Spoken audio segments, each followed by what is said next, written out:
a very, very interesting character.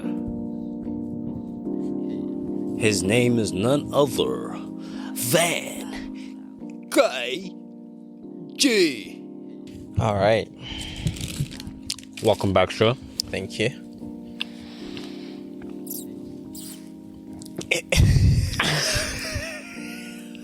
Which part of the sweet did you have? I caught the sour. Ish. And I think sourworms is in how you eat them, how fast you take them. Yes, supposed to Because usually take it slow. you know. Yeah. But anyway, welcome to the Msalu podcast. Thank you. Welcome back. Yeah, I was about to say welcome. This is my first time. Yeah, you know, bro, you gotta treat people like they're brand new when they're acting brand new. I'm joking, but such a pleasure to have you, Doug. Yeah. Once upon a time, for those who have joined the journey now, KG was actually the second man in command who started this up. And now you're back a whole new man. I don't know about a whole new man, but, gotta be careful. You gotta watch yourself. Gotta watch myself. I done put eggs around you. You better step right. Bro, so for those who don't know you, who is KG in a nutshell?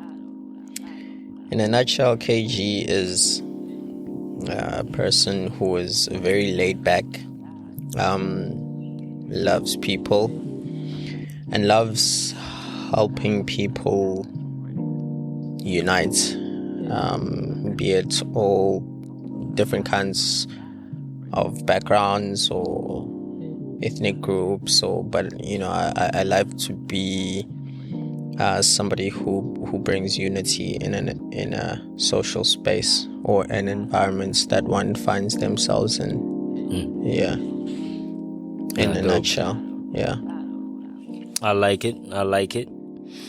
And when you look back at younger KG, did you ever imagine you'd be in this space of Christian media? No. Well, like you said in the beginning, this platform was the very start of the media journey. It wasn't clear that it was Christian media, but it was definitely media. And I think in terms of the purpose and just the calling, as one journeyed along, I think, this is where I found myself. But in terms of younger KG thinking, younger KG wanted to be a professional soccer player. So you can see the huge U-turn. And was it? Does it feel like it's at a compromise of something, of your soccer career, or? I think the nice thing I love about media is that it's everywhere. It touches everywhere, and I've had the privilege to rub shoulders with some sports ministry leaders. So no, I don't think there's no compromise. I think it's kind of accelerated or exposed me to a whole lot of people or an audience that I probably never thought I would be able to reach. Yeah. Bro, I love that you keep it open-ended. It's not one or the other. Yeah. It's how do these work together, or how do these go forward together? Yeah. Okay. And it actually goes back to the unity. How to, and what you're saying as well. How do these things work together instead of this or that? So, yeah. Amen. And like with realizing that, I think I share a similar experience. Yeah. And that I never thought it was gonna be this or here. Okay. Saw myself in the music industry, producing, but music plays a very, very lovely role Yeah. in what I do. Yeah. Be it extending someone else's hand or supporting the sound. Okay. Yeah, it's pretty interesting. I don't really want to open a can of worms, but I wanted to explore that a bit. Nigga, why you think? I see I got eggshells here, so I'm gonna stay tight in my corner. Bro, okay. You can open it a little bit. Yeah. A little bit. Did you think younger Judah was gonna be where current Judah is? And in that, this or that, what is the other thing you're kind of also tapping into as well, besides just, I mean, music is part of media. Definitely a big part of it. But outside of media, what other thing as well? You know, like how for me it's sports or media, and I'm sort of trying to get those two things working together. What is that thing for you?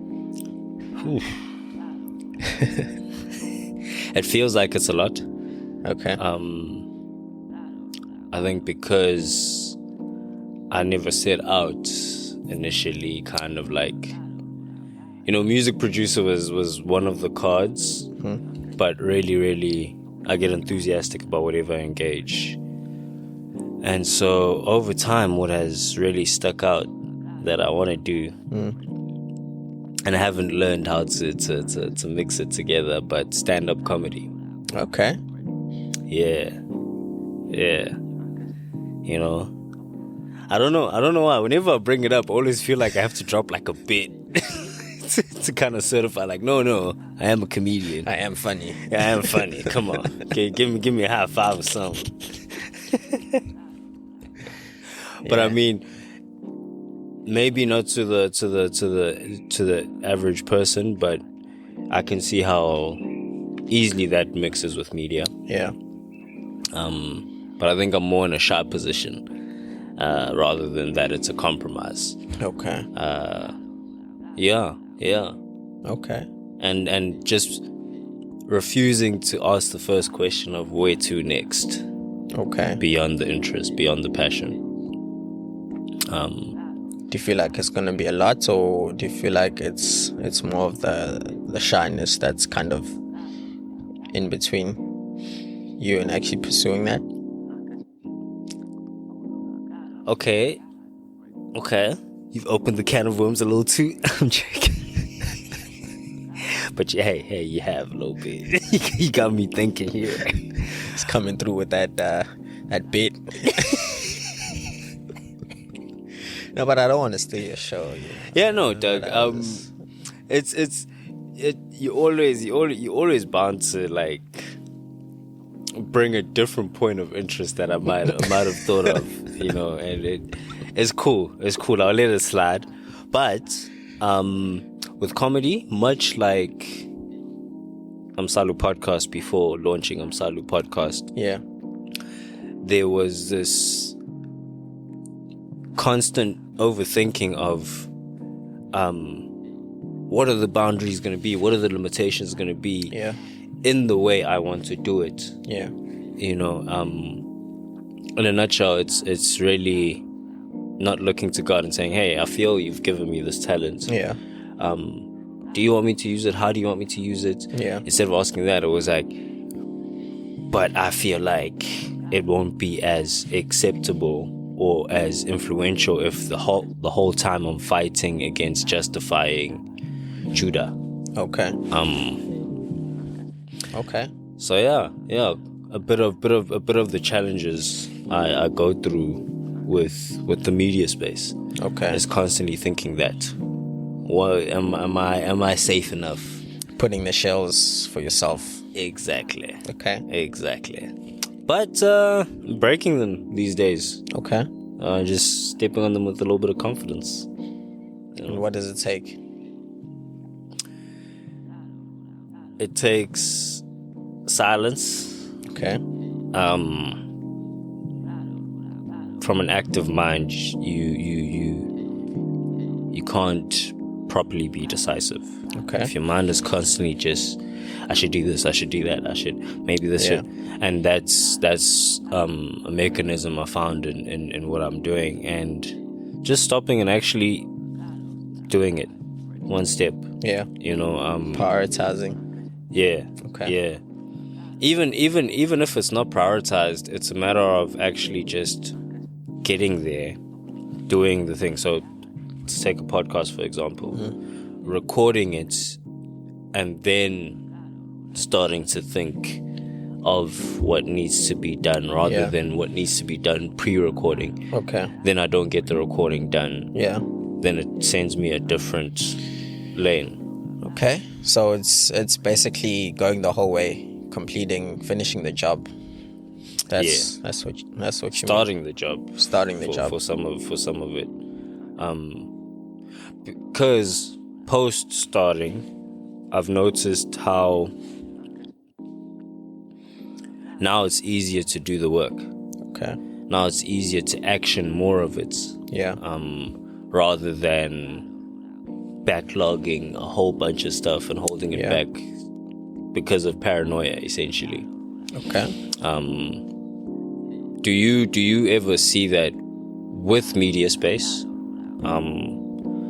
In perhaps the lane you're trying to navigate or you're finding yourself, especially in the season you're walking with media, do you find that challenge of overthinking?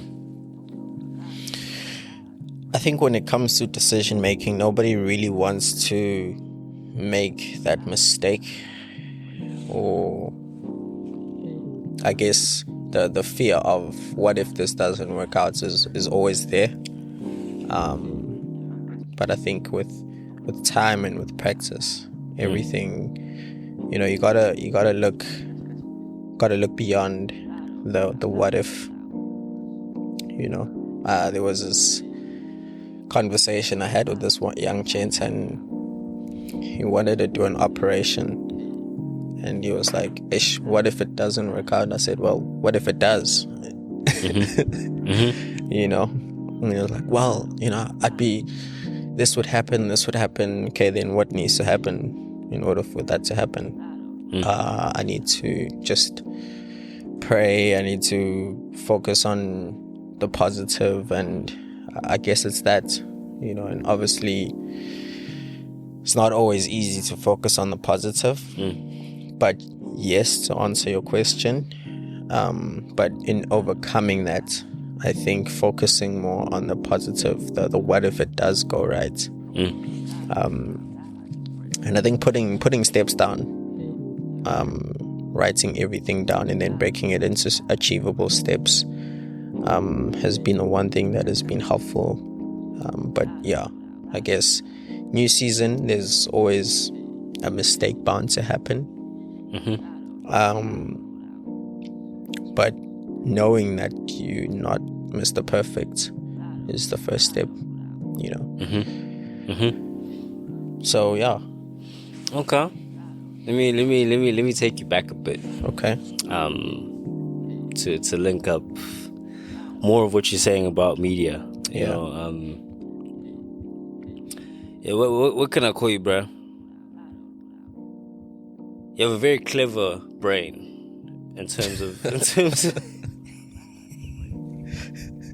I don't know which side of the brain you're talking to. I hope the right one.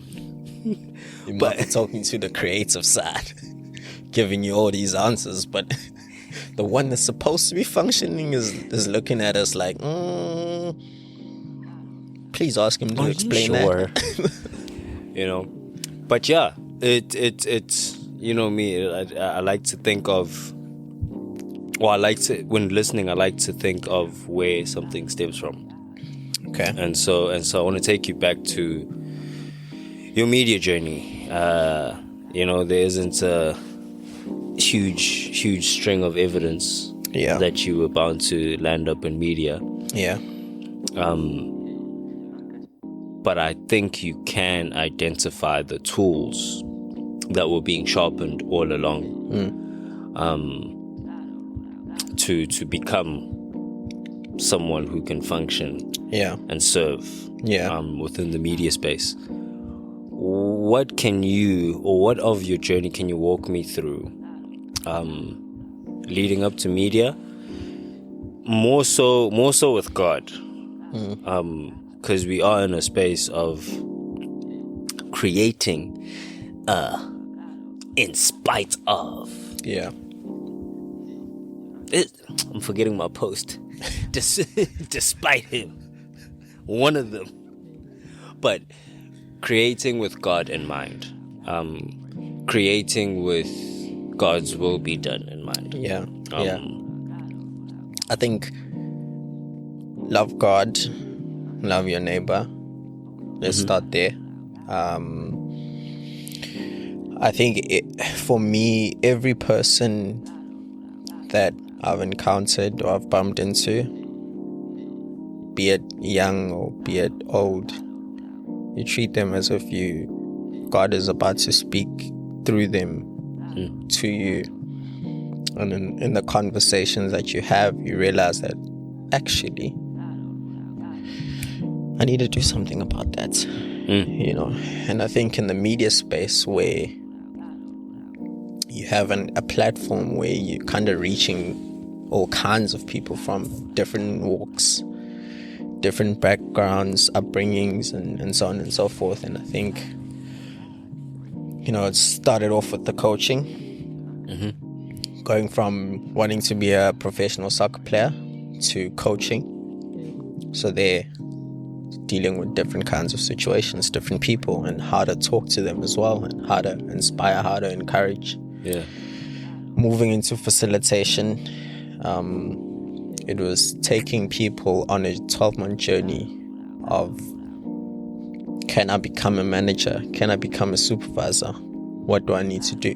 How can I put in the steps beyond the qualification? But what are some of the steps that I need to put in place to achieve this thing? And I think coming into media kind of then opens up the platform to serve different kinds of people through just having a conversation with someone or sharing a piece of the journey that I've walked as well, leading up to here.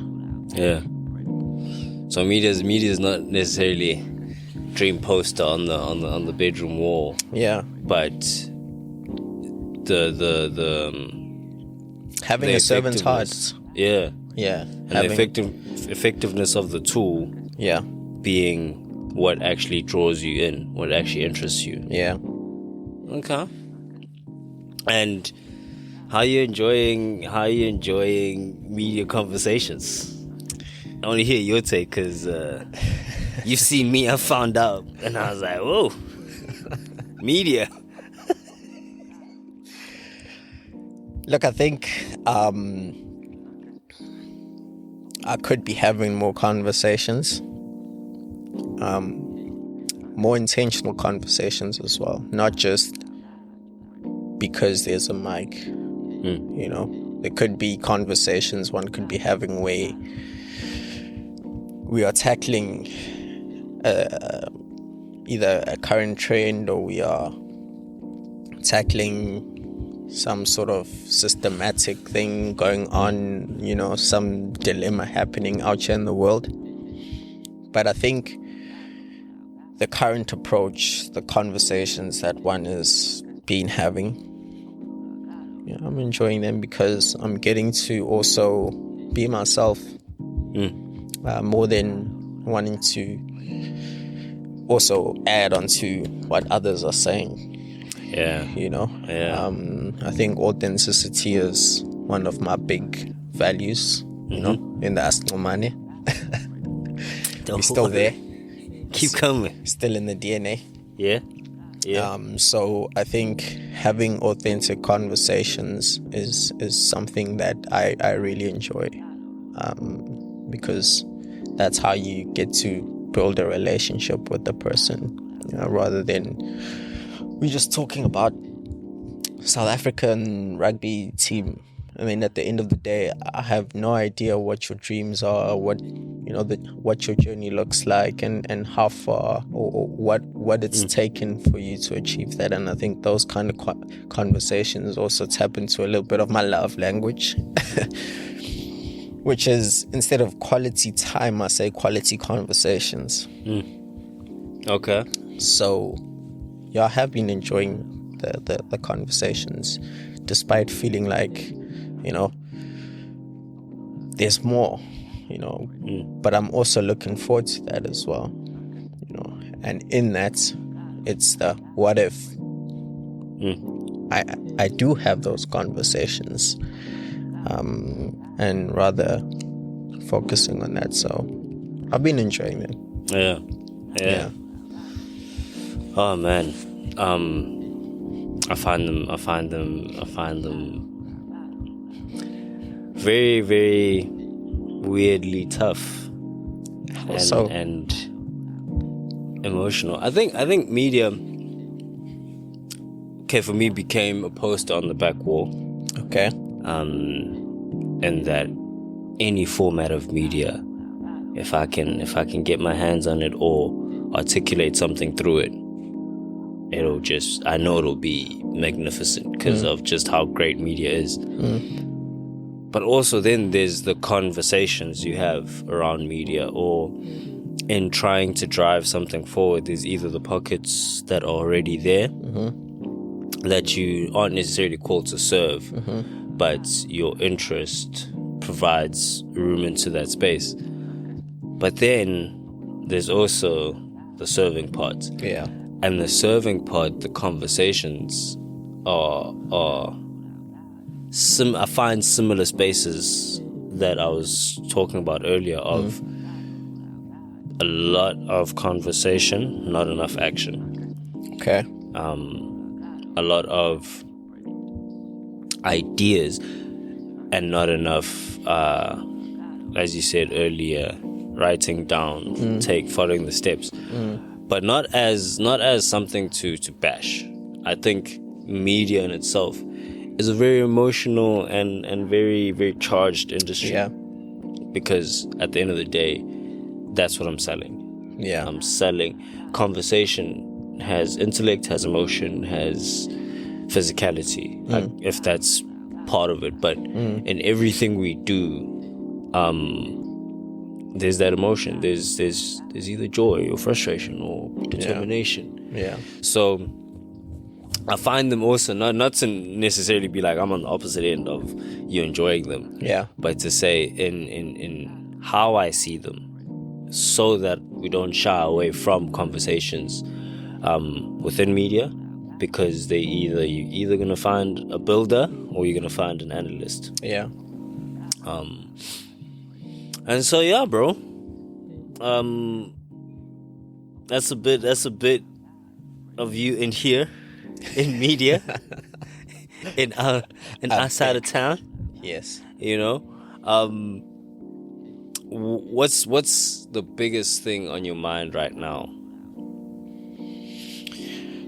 The biggest thing that's on my mind right now is finding leaders, equipping leaders, and walking with leaders who are on a similar journey. Doesn't have to be per se in media, but in leadership, in whichever industry. I think the nice thing about media is that it gives a bit of exposure to the various things that leadership can tap into, and serving as well in the media space. What does that actually look like? What does leaving a real on the ground impact look like in the media space?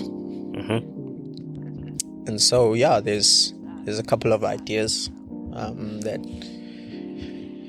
in having conversations, one is starting to connect some pieces.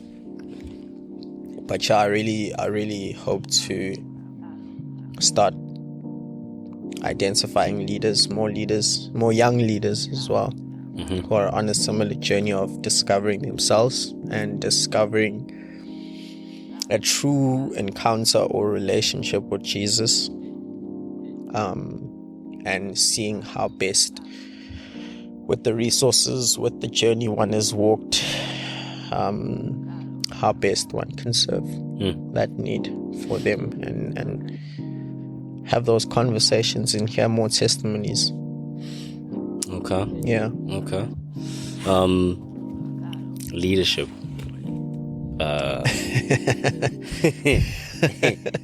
I can see by how you're scratching your head that let me get all cozy over here. No. We agreed. We're not trying to open cans of worms. But it's a very needed thing in media. Yes. And I've had the privilege of walking into some of those rooms with you, or seeing some of those things, and I share similar values. Yeah. It's what we need. It's what we're lacking, and I don't want to open the can of worms because you know me. At first we have to lay it out, kind of critique it, to get all the negatives out of the situation in order to then properly deal with the positives. But that's a cry I hope is heard. As well as an invitation I hope is received. And I mean, to anyone who's listening right now, we'd love to hear your take. What's your take on leadership in the media space? Is it something that is a real need? And if things were ideal, what would that look like? What sort of leadership is the media space lacking or looking for or needing in this day and age, especially in the Christian media industry?